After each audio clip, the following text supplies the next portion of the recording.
As-tu déjà entendu parler, ou même mieux, as-tu déjà vécu une paralysie du sommeil? Ce phénomène arrive en moyenne une fois dans la vie d'un humain et c'est toujours mieux de savoir à quoi t'attendre. N'hésite pas à témoigner en commentaire si tu as déjà vécu une paralysie du sommeil. Imagine-toi, un soir allongé dans ton lit, tu t'apprêtes à t'endormir et d'un coup tu entends la porte de ta chambre s'ouvrir, le matelas se déformer à tes pieds, puis tu sens un souffle près de ton visage. Intrigué, tu ouvres les yeux et là, soudain, un être maléfique, un démon, une femme, un homme hideux se jette à ton cou et commence à t'étrangler.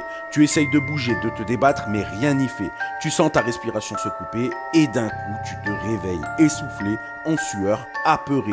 Ce que tu viens de vivre était si réel que tu cherches cet être maléfique autour de toi. Non, ceci n'était pas un cauchemar, mais une paralysie du sommeil. Cette paralysie est accompagnée d'hallucinations auditives, sensorielles et visuelles qui la rendent encore plus réelle et terrifiante qu'un cauchemar.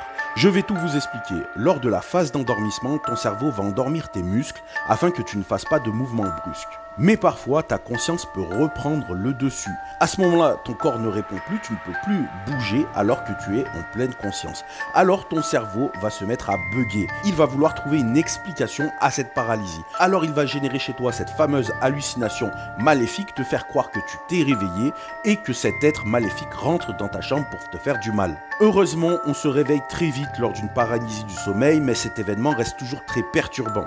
Depuis des millénaires et à travers toutes les civilisations, on a raconté ces récits de paralysie du sommeil. La plupart des peuples prenaient cela pour des démons qui tentaient de prendre possession des victimes. Mais aujourd'hui, la science sait l'expliquer. Alors n'hésite pas à témoigner en commentaire si ça t'est déjà arrivé, et si c'est pas le cas, maintenant tu sais à quoi t'attendre.